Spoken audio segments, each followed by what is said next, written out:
Hello students, this is Dr. Amit Janeja, lecturer in economics, Shahid Balwinder Singh, Government Senior Secondary Smart School, Sabuana District, Fazilka. So I welcome you all in this channel of economics, Amit Janeja Economics. So last हमने जो lecture अपना खत्म किया था वो इस बात पे किया था कि अब आपने एक डायग्राम बनानी है जिसके थ्रू आप जो डिमांड कर्व है उसको बना सकें, इंडिविजुअल डिमांड कर्व को।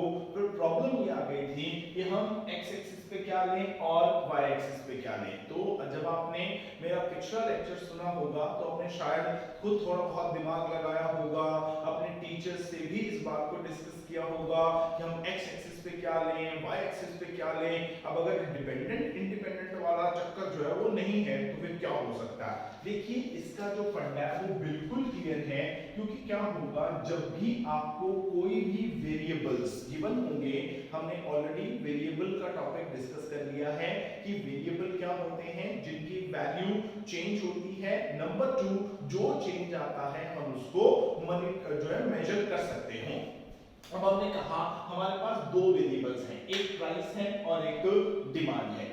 अब जितने भी वेरिएबल्स होते हैं वो हमेशा ना दो तरह के होते हैं। एक वो होते हैं जिनको ना हम यूनिट्स में मेजर करते हैं, ठीक है। पहले वेरिएबल कौन से होंगे जिनको हम यूनिट्स में मेजर करेंगे। यूनिट्स क्या हो सकता है, केजीस हो सकते हैं, लीटर, मीटर, क्विंटल, टन्स, ग्राम, ऑन्स। तो ये सारे क्या है, these are the various units of measurement। मतलब हमने किसी भी चीज को मेजर करना है तो उसके मेजरिंग यूनिट्स क्या हैं। अब देखो कोई भी चीज किस में मेजर हो सकती है, केजीस में हो सकती है, ग्राम्स में हो सकती है, टन्स में हो सकती है, किलोज में हो सकती है, लीटर में हो सकती है, मीटर में हो सकती है, ऑन्स में हो सकती है। तो ये सारे उसके मेजरिंग यूनिट्स हैं। तो जो आपको वेरिएबल गिवन होंगे या तो वो क्या होंगे, आपको किसी ना किसी मेजरेबल यूनिट्स के अंदर गिवन होंगे, या फिर क्या होंगे वो आपको ना मनी टर्म्स में दिए होंगे। अब मनी टर्म्स में क्या हो सकता है, आपको डेटा जो है वो रुपीस में हो सकता है, ठीक है, 100 में हो सकता है, थाउजेंड्स में हो सकता है, 10,000 में, लैक्स में, 10 लैक्स में, करोड़ में, ऐसे दिया हो सकता है, ठीक है। तो जितने भी वेरिएबल्स होंगे ना वो दो तरह के दिए होंगे, या तो वो यूनिट्स में मेजरेबल होंगे जैसे केजी, लीटर, मीटर, क्विंटल, या वो मनी टर्म्स में जो है वो मेजर किए होंगे। ठीक हो गया, ये दो ही तरह के होंगे, इसके अलावा हो ही नहीं सकते, या तो litre, metre, quintal, ton, kilogram, या फिर मनी टर्म्स में। ठीक हो गया। अब आपको दो वेरिएबल गिवन है, एक यूनिट्स में मेजरेबल है, एक मनी टर्म्स में मेजरेबल है। अगर तो जो दो वेरिएबल आपको दिए, क्योंकि आपको दो ही वेरिएबल गिवन होंगे, तीसरा होगा ही नहीं। क्यों? क्योंकि जब हम इकोनॉमिक्स में डायग्राम बनाते हैं हम सिर्फ 2 डायमेंशनल डायग्राम लेके चलते हैं, यानी एक एक्स एक्सिस लेंगे और एक वाई एक्सिस लेंगे। हम 3D डायग्राम्स नहीं बनाते हैं जैसे आमतौर पे मैथमेटिक्स के अंदर उसको यूज करते हैं, ठीक है। तो 2 डायमेंशनल डायग्राम है तो 2 ही एक्सिस है, तो 2 एक्सिस है तो दो ही वेरिएबल है, ठीक है। अब दो वेरिएबल्स में क्या हो सकता है, या तो ये पॉसिबिलिटी है कि जो दोनों वेरिएबल, देखो हम कुछ पॉसिबिलिटीज बना लेते हैं, या तो पहली ऑप्शन ये है कि जो दोनों वेरिएबल आपको गिवन होंगे ना तो दोनों ही यूनिट टर्म में होंगे, मतलब दोनों वेरिएबल्स ही केजीस में, लीटर में, मीटर में, क्विंटल में, टन्स में, ग्राम्स में गिवन होंगे। दूसरा ऑप्शन क्या हो सकता है, यानी दोनों वेरिएबल जो हैं वो दोनों ही आपको मनी टर्म्स में गिवन होंगे, यानी जो इधर लेना है वो भी मनी टर्म्स में, जो इधर लेना है वो भी मनी टर्म्स में, या जो इधर लेना है वो भी यूनिट्स में है, जो इधर लेना है वो भी यूनिट्स में है।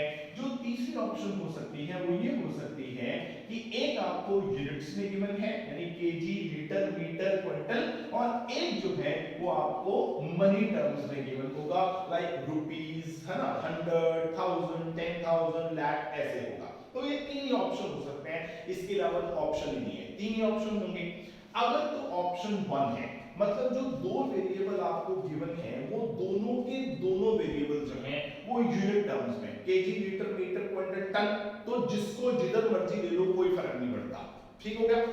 अगर दोनों मनी टर्म्स में है तो भी जिसको जिधर मर्जी ले लो कोई फर्क नहीं पड़ता। ठीक हो गया। पर अगर एक यूनिट में है और एक मनी टर्म में, अब यहां पे आगे प्रॉब्लम क्रिएट होगी। तो जो चीज यूनिट्स में होती है उसको हमेशा x एक्सिस पे लेना है और जो मनी टर्म्स में है उसको हमेशा y एक्सिस पे लेना है। This is the rule. ये नहीं है कि मतलब इंडिपेंडेंट और डिपेंडेंट ले लो, ऐसा कोई रूल नहीं है, ठीक है। जो रूल है वो ये कहता है कि जो मनी टर्म्स में वेरिएबल्स हैं उनको कहां पे लेना है, y एक्सिस पे, और जो यूनिट टर्म्स में उसको किधर लेना है, x एक्सिस पे। अब सोचो जो मैंने आपको कॉस्ट और आउटपुट बताया था, तो मैंने क्या कहा था, मैंने कॉस्ट इधर लिया था और आउटपुट इधर लिया था। अब चेक करो हमारा रूल फॉलो हो रहा है कि नहीं हो रहा, कि अगर आप आउटपुट करेंगे, कोई ना कोई चीजों की प्रोडक्शन करेंगे, तो किस में करेंगे, आप उसको केजीज में करेंगे, लीटर में करेंगे, क्विंटल में करेंगे, मीटर में करेंगे, यूनिट्स है ना, तो यूनिट्स हमने किधर ले लिए, एक्स एक्सिस पे। जो कॉस्ट आपको पड़ेगी वो कहता है कॉस्ट कितनी पड़ेगी, 10 रुपीस, 20, 30, 40, 50, ये क्या है, ये मनी टर्म्स है, तो मनी टर्म्स किधर ले लिए, वाई एक्सिस पे ले लिए। तो यही याद रखना है कि आपने जो इंडिपेंडेंट और डिपेंडेंट वाला कोई चक्कर नहीं बनाना, आपने जो बनाना है वो ये देखना है कि जो यूनिट में गिवन है वो एक्स एक्सिस पे और जो आपका मनी टर्म्स में है वो वाई एक्सिस पे। अब देखो आपके पास प्राइस है और डिमांड है। अब मैं डिमांड है, मान लो मैं डिमांड कर रहा हूं एप्पल की। अब एप्पल की डिमांड मैं किस पे करूंगा, मैं बोलूंगा 1 रुपए डिमांड, 2 रुपए डिमांड, 3 रुपए डिमांड, 4 रुपए डिमांड, 5 रुपए डिमांड, ऐसे थोड़ी करूंगा। क्या होगा, जो डिमांड होगी वो किस में होगी, केजीज में होगी, है ना। तो केजीज मतलब यूनिट आ गया, तो इधर आएगी, वो इधर आएगी, तो इधर क्या आ जाएगा, इधर आएगा डिमांड ऑफ एप्पल्स, ठीक है, बाय अमित, ठीक है। अब वो डिमांड किस में हो रही है, केजीज में हो रही है, तो वो किधर आ गया, एक्स एक्सिस में। तो जो प्राइस होगा वो भी किस में होगा, वो भी केजीज में होगा। तो इधर हम क्या लेते हैं, इधर हम प्राइस ले लेते हैं, ठीक है, इन रुपीस। प्राइस किस में गिवन है, रुपीस में है, मतलब जो आपका प्राइस है वो 10 रुपीस पर केजी, ठीक होगा। अब हम क्या करेंगे, अब इधर हमने डिमांड लेनी है और इधर हमने प्राइस लेना है। तो डिमांड है आपकी 1 2 3 4 5, तो दिस इज योर 1 2 3 4 एंड 5, ठीक। यहाँ पे 1 2 3 4 5, तो इधर है आपके पास 2 4 6 8 10, ठीक। अब एक चीज और, ये भी जरूरी नहीं है कि अगर मैंने प्राइस जो है वो 10 से 8 किया है तो डिमांड 1 से 2 करी है, या 8 से 6 किया, फिर 2 की 4 किया, फिर 2 किया, हर बार मैं बराबर कम कर रहा हूं, यानी पहले 2 रुपीस कम किया, फिर 2 रुपीस कम किया, फिर 2 रुपीस कम किया, फिर 2 रुपीस कम किया, इधर बराबर बढ़ा रहा हूं, जैसे 1 से 2, फिर 3, फिर 4, फिर 5। ऐसा भी कोई फंडामेंटल रूल नहीं है कि आपने हमेशा जो आपका प्राइस है उसको बराबर ही कम करना है और जो डिमांड है उसको बराबर ही बढ़ाना है, ऐसा भी कोई रूल नहीं है। सिर्फ ध्यान इतना रखना है कि जब आप प्राइस को कम करें, आपकी डिमांड यहाँ पे आपने पहले से ज्यादा लिखनी है। मतलब अगर मैं प्राइस यहाँ पे 10 से 8 कर रहा हूँ, ठीक है, तो प्राइस कम हुआ ना, तो यहाँ पे डिमांड क्या होनी चाहिए, बढ़नी चाहिए, पर मैंने कहा डिमांड बढ़नी चाहिए, ये कब मैंने कहा कि 2 ही होनी चाहिए, यहाँ पे 4 भी हो सकती है ना, यहाँ पे 1.5 भी हो सकती है, यहाँ पे 7 भी हो सकती है, कुछ मर्जी हो सकता है। सिर्फ ध्यान इतना रखना है कि जब आप यहाँ पर प्राइस को कम करें तो यहाँ पे आपने डिमांड को बढ़ाना है। कितना बढ़ाना है वो आपकी मर्जी है, आप जितना मर्जी बढ़ा सकते हैं, उसमें कोई रूल जो है वो काम नहीं करता, ठीक हो गया। तो अब देखते हैं, अब प्राइस 10 रुपीस है तो डिमांड 1 है, तो प्राइस वाले एक्सिस पे आपने 10 जाना है और डिमांड वाले एक्सिस पे आपने 1 जाना है। तो प्राइस हो गया 10 तो डिमांड हो गई 1, तो आप आ गए इस ए पॉइंट पे, ठीक। फिर प्राइस हो गया 8 और डिमांड हो गई 2, तो आप आ गए इस बी पॉइंट पे। प्राइस हो गया 6 तो डिमांड हो गई 3, तो आप आ गए इस सी पॉइंट पे।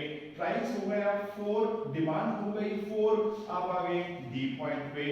तो प्राइस हो गया 2, डिमांड हो गई 5, तो आप आ गए इस ई पॉइंट पे। अगर हम A B C D E इन सबको मिला दें तो ये कर्व बन जाएगी which is called DD। मैंने इसको DD नाम दे दिया, आप कुछ और भी दे सकते हैं, आपकी मर्जी है, कुछ मर्जी दे दीजिए, कोई फर्क नहीं पड़ता उससे।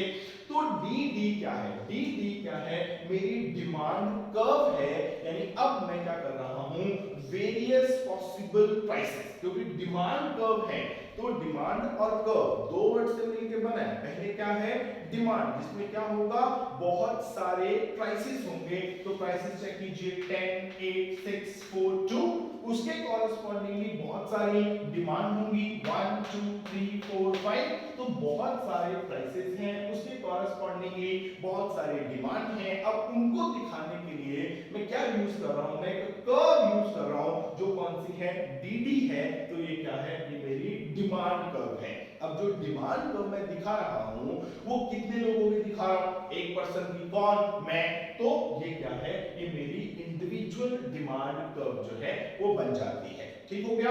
अब इसी के बेसिस पे हम क्या करते हैं अपनी अगली डिमांड कर्व जो है वो बनाएंगे जो कि है मार्केट डिमांड कर्व। अब मार्केट डिमांड कर्व बनानी है तो उसके लिए क्या करना पड़ेगा, सबसे पहले हमें मार्केट डिमांड शेड्यूल बनाना पड़ेगा, उसके बेसिस पे ही हम मार्केट डिमांड कर्व जो है उसको बना सकते हैं। तो अब हम बनाने वाले हैं नंबर 2 के ऊपर मार्केट डिमांड शेड्यूल।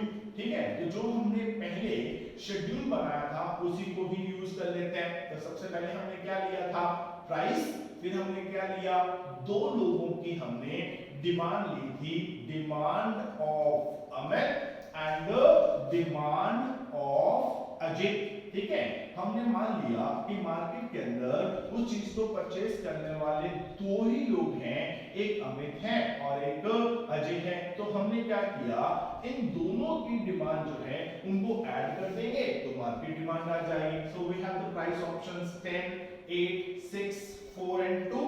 मेरी डिमांड है 1 2 3 4 5, अजय की डिमांड है 2 3 5 4 5 6, दोनों को ऐड किया तो मार्केट डिमांड बनेगी 3 5 7 9 एंड 10। ठीक हो गया। अब हमने सोचो ये जो मार्केट डिमांड बनाई वो कैसे बनाई, मैंने इन दोनों डिमांड को हॉरिजॉन्टली ऐड किया है, मैंने वर्टिकली ऐड नहीं किया है ना। तो अगर कोई पूछे कि मार्केट डिमांड क्या होती है, so market demand as a horizontal summation of individual demand, it's not the vertical summation of individual demand, rather it's a horizontal summation of individual demand. अब हम क्या करते हैं, अब हमने जो है पहले क्या करेंगे, अब हमने मार्केट डिमांड कब बनानी है तो उसके लिए क्या करना पड़ेगा, पहले अमित की डिमांड कब बनानी पड़ेगी, फिर अजय की डिमांड कब बनानी पड़ेगी, फिर अमित और अजय दोनों की डिमांड कर्व को ऐड करेंगे तो क्या बन जाएगा मार्केट डिमांड कर्व जो है वो बन जाएगी। तो सबसे पहले हम क्या करते हैं यहाँ पर अमित की डिमांड कर्व जो है वो बना लेते हैं। तो अमित की डिमांड कर्व के लिए हम क्या करेंगे, इधर y एक्सिस x एक्सिस, यहाँ पे क्या आ गया डिमांड ऑफ अमित। तो अमित की डिमांड जो है वो है 1 2 3 4 एंड 5। ठीक, यहाँ पे प्राइस आ गया 2 4 6 8 एंड 10। डन हो गया। अब क्या करते हैं, अब सेकंड ऑप्शन में हम बना लेते हैं अजय की डिमांड। तो अजय की डिमांड हम ऐसे बना लेते हैं, है? तो this is the Ajay demand curve. Like अब यहाँ पे क्या लिखेंगे, यहाँ लिखेंगे डिमांड ऑफ अजय। ठीक, तो अजय डिमांड इज 1 2 3 4 5 6। अब यहाँ पे ध्यान रखना, अब ये नहीं कि अजय की डिमांड 2 से शुरू हो रही है तो मैं यहाँ पे 2 3 4 5 6 लिखूंगा, गलत हो जाएगा। जब आप ग्राफिकल रिप्रेजेंटेशन ऑफ डेटा देखेंगे वहां पर आपको एक चीज दिखाई जाएगी। सपोज करो कि मैं यहाँ पे इसको मत लेता, मैं यहाँ पे 1 2 3 4 5 6 ना लेके 2 3 4 5 6 ले लेता, क्योंकि अजय की डिमांड 2 से शुरू हो रही है तो मैंने भी 2 से ले लिया। अब अगर इसी चीज को एक ग्राफ पेपर पे दिखाएं तो क्या होगा, जो ग्राफ पेपर होता है उसमें ना ब्लॉक्स होते हैं, हर ब्लॉक में 10 लाइंस होती हैं, है ना। तो हमने क्या किया, यहाँ पे 0 लिया और जो फर्स्ट 10 लाइंस थी आपने उन फर्स्ट 10 लाइंस को 2 सपोज कर दिया। ठीक है, 10 लाइंस किसके बराबर है 2 के, तो एक लाइन कितनी हो गई 0.20 के बराबर।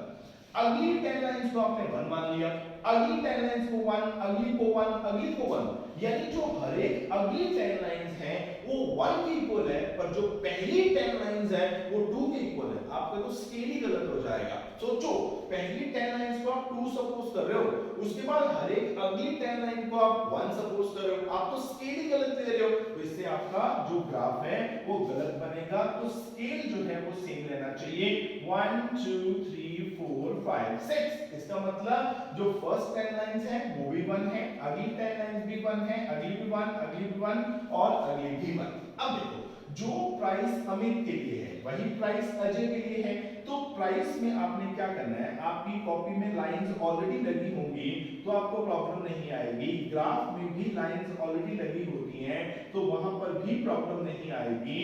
पर मेरे व्हाइट बोर्ड पे ऐसी लाइंस नहीं लगी हुई हैं तो मुझे लाइंस लगानी पड़ रही है, ठीक है। तो यहाँ पे 1 2 3 4 5 ये प्राइसेस जो है वो बिल्कुल पैरेलल जाने चाहिए, क्योंकि जो प्राइस मेरे लिए है वही अजय के लिए है। तो मैं यहाँ पे क्या लिखूंगा, यहाँ पे मैं लिखूंगा प्राइस। तो अब यहाँ पे मैं किसका प्राइस लिखूंगा, अजय के लिए प्राइस कितना है तो वो लिख लेते हैं। तो यहाँ पर भी क्या आ गया, प्राइस आ गया 2 4 6 8 और 10, ठीक है। अब क्या करते हैं, इसको और इसको ऐड करेंगे तो क्या बनेगी, तो बनेगी मार्केट डिमांड बनेगी। तो यहाँ पर हम मार्केट डिमांड के लिए अलग से कर्व जो है वो बना लेते हैं। तो यहाँ पे क्या लिखेंगे, मार्केट डिमांड, ठीक है।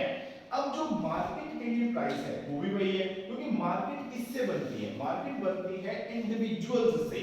अब जो प्राइस मेरे लिए है वही अजय के लिए है, इसका मतलब मार्केट के लिए प्राइस भी वही रहेगा। तो हम इसी लाइन को क्या करते हैं, आगे ले जाते हैं। तो ये आ गया आपका 2, ये यहाँ पे आ जाएगा 4, यहाँ पे आ जाएगा 6, यहाँ पे आ जाएगा 8 और यहाँ पे आ जाएगा 10, ठीक हो गया। तो ये प्राइस यहाँ पे फिर बन गया।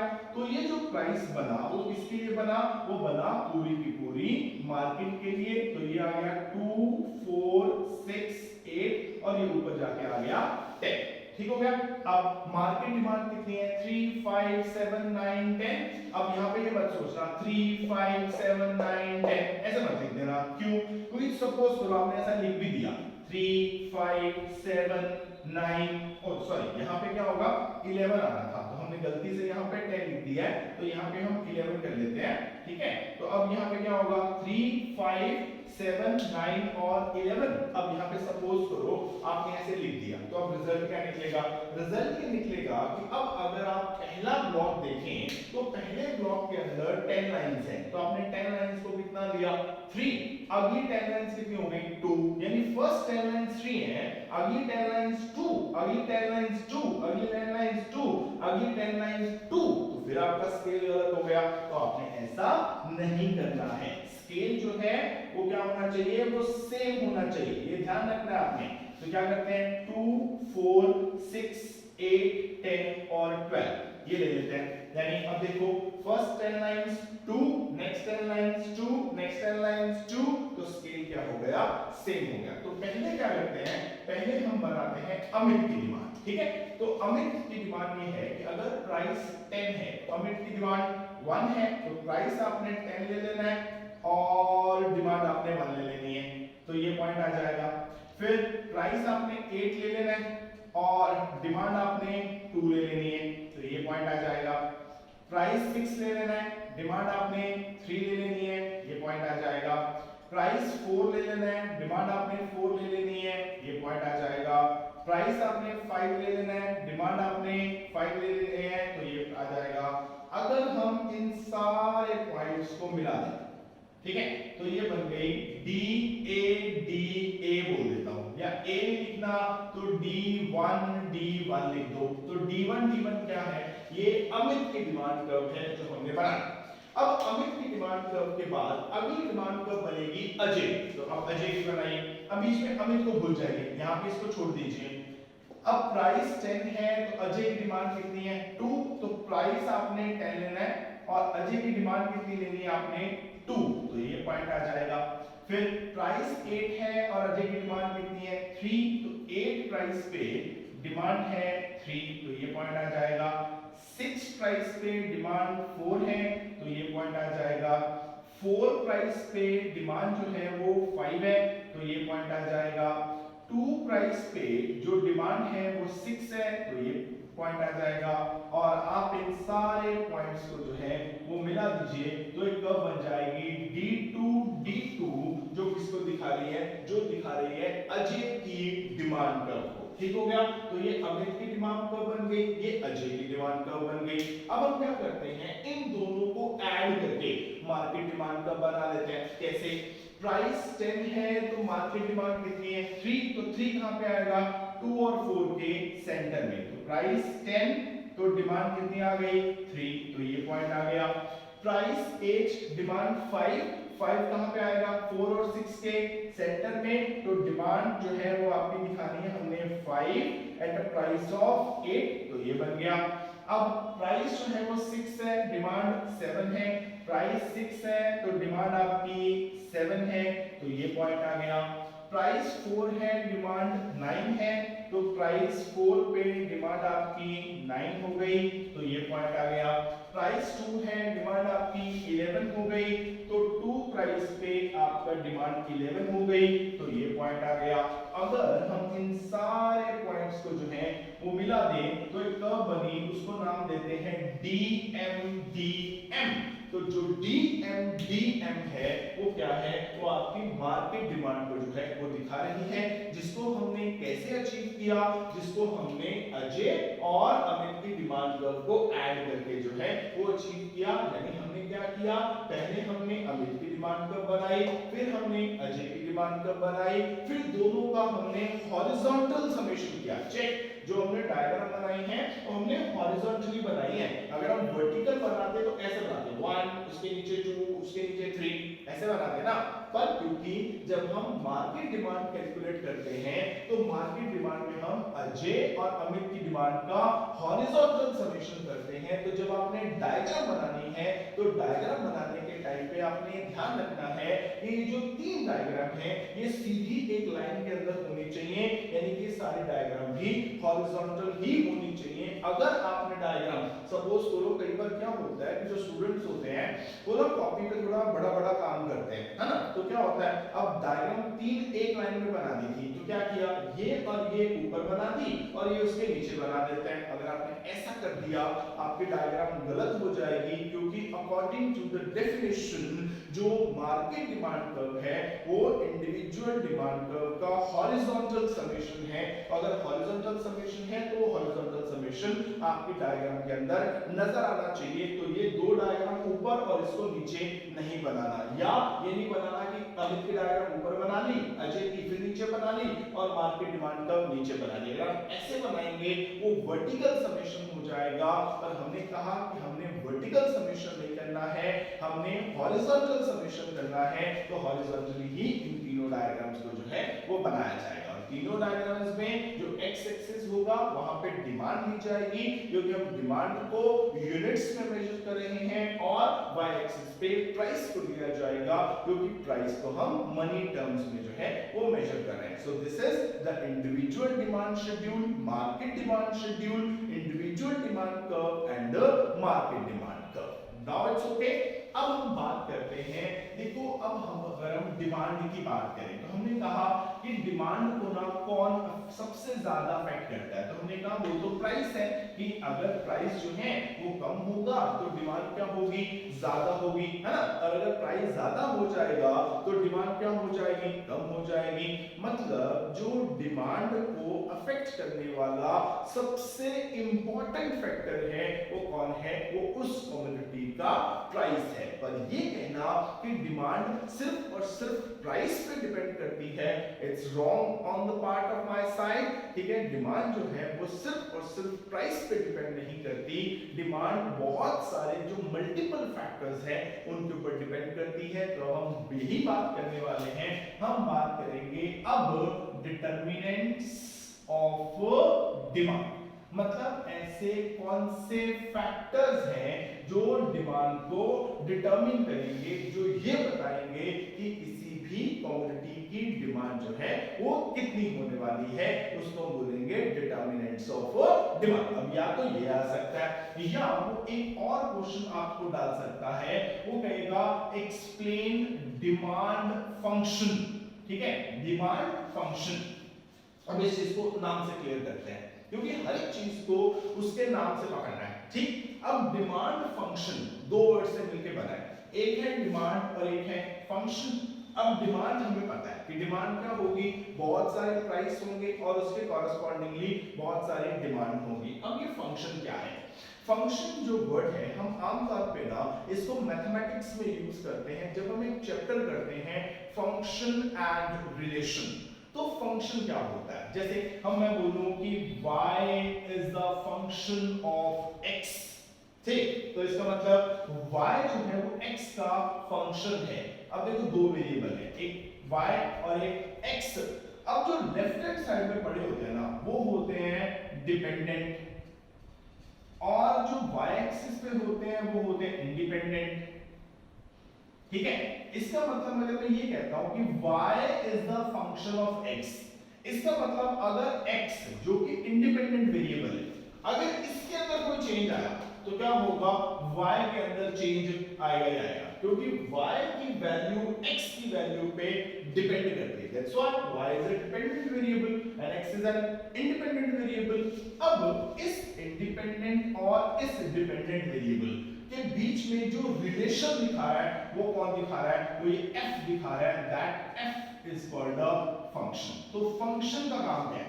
फंक्शन का काम ये होता है कि वो डिपेंडेंट और इंडिपेंडेंट वेरिएबल के बीच में रिलेशन दिखाता है। ठीक है, अब वो रिलेशन क्या हो सकता है, वो पॉजिटिव भी हो सकता है और वो नेगेटिव भी हो सकता है। पॉजिटिव रिलेशन मतलब अगर दो वेरिएबल है, सपोज करो कि हम यहाँ पे इंडिपेंडेंट वेरिएबल ले लेते हैं और यहाँ पे हम डिपेंडेंट वेरिएबल ले लेते हैं। अगर तो दोनों में रिलेशन पॉजिटिव है तो इसका मतलब ये होगा कि दोनों सेम डायरेक्शन में जाएंगे।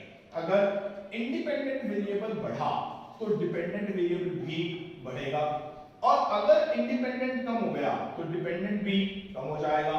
मतलब कहने का ये है कि जब रिलेशन पॉजिटिव होता है इसमें इंडिपेंडेंट और डिपेंडेंट में, तो पहले कौन चेंज होगा, इंडिपेंडेंट, और डिपेंडेंट उसके करके चेंज होना है। मैंने कहा रिलेशन पॉजिटिव है।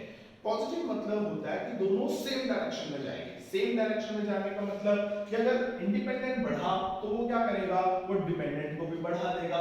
अगर इंडिपेंडेंट कम हुआ तो वो डिपेंडेंट को भी कम करा देगा।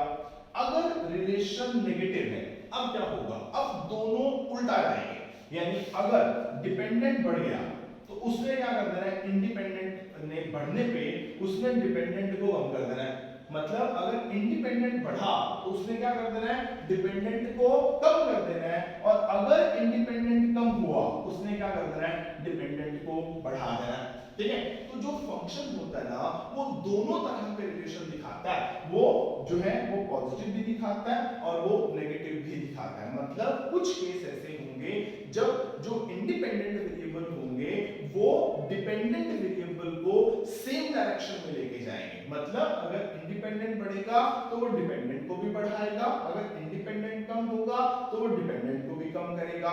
कई केसेस में क्या होगा, जो रिलेशन होगा वो नेगेटिव होगा। मतलब अगर इंडिपेंडेंट बढ़ेगा तो वो डिपेंडेंट को कम कर देगा, अगर इंडिपेंडेंट कम होगा तो वो डिपेंडेंट को बढ़ा देगा। तो फंक्शन का काम क्या है, इन दोनों टाइप ऑफ रिलेशन जो है उनको दिखाना, यानी कौन से रिलेशन को दिखाना, पॉजिटिव और नेगेटिव रिलेशन को दिखाना। ठीक है, तो डिमांड फंक्शन क्या करता है, demand function shows a functional relationship. ठीक है, क्योंकि जो फंक्शन है उसने क्या करना है, रिलेशनशिप दिखाना है, किसके अंदर, डिपेंडेंट वेरिएबल के अंदर और इंडिपेंडेंट वेरिएबल के अंदर। तो डिमांड फंक्शन क्या करेगा, इसकी अगर हम डेफिनेशन लिखें तो हम लिखेंगे कि demand function shows a functional relationship. ठीक है, अब वो रिलेशनशिप क्या हो सकते हैं, वो पॉजिटिव भी हो सकते हैं और नेगेटिव भी हो सकते हैं। अब किसके बीच में, रिलेशनशिप बिटवीन। अब सोचो कि अब जो फंक्शन है वो किसका है, वो डिमांड का है ना, बिटवीन डिमांड एंड। अब डिमांड क्या हो जाएगी, डिपेंडेंट वेरिएबल। अब एक चीज और यहां पे नोट कर लीजिए भाई, जिस भी वर्ड के साथ फंक्शन वर्ड लग गया वो हो जाएगा डिपेंडेंट। अब फंक्शन मैंने किसके लगाया, डिमांड के साथ, तो डिमांड क्या हो जाएगी, डिपेंडेंट वेरिएबल हो जाएगी। अब मैंने शुरू में एक बात कही थी कि जो हमारी डिमांड है वो बहुत सारे फैक्टर्स पे डिपेंड करती है। तो डिमांड क्या है, डिपेंडेंट है ना, तो जिनके ऊपर वो डिपेंड करती है वो क्या हो जाएंगे, वो इंडिपेंडेंट हो जाएंगे। So functional relationship between demand and all the factors affecting demand, ठीक है। तो अब जो आपका डिमांड फंक्शन है वो क्या करेगा, एक फंक्शनल रिलेशनशिप दिखाएगा इसके बीच में, डिमांड के बीच में, and all the factors affecting demand, जिसके अंदर जो आपका डिमांड है वो क्या है, वो डिपेंडेंट वेरिएबल है, और ये जो अदर फैक्टर्स डिमांड को अफेक्ट कर रहे हैं ये क्या हो जाएंगे, ये आपके इंडिपेंडेंट वेरिएबल जो है वो हो जाएंगे। अब क्या होगा, कुछ फैक्टर ये जो इंडिपेंडेंट है उनके साथ डिमांड का क्या होगा, नेगेटिव रिलेशन होगा, कुछ के साथ क्या होगा, पॉजिटिव रिलेशन होगा। मतलब कुछ फैक्टर ऐसे होंगे जो मैं इधर लिखूंगा वो क्या करेंगे, वो जब बढ़ेंगे तो डिमांड को बढ़ा देंगे, अगर वो कम होंगे तो डिमांड को कम करा देंगे, तो क्या होगा, रिलेशन पॉजिटिव। पर कुछ ऐसे होंगे जो जब बढ़ेंगे तो डिमांड को कम करा देंगे, जब कम होंगे तो डिमांड को बढ़ा देंगे, तो रिलेशन क्या हो गया, नेगेटिव। तो डिमांड फंक्शन जो है इस सारे तरह के जो रिलेशनशिप्स हैं, मतलब रिलेशनशिप कौन से, नेगेटिव रिलेशन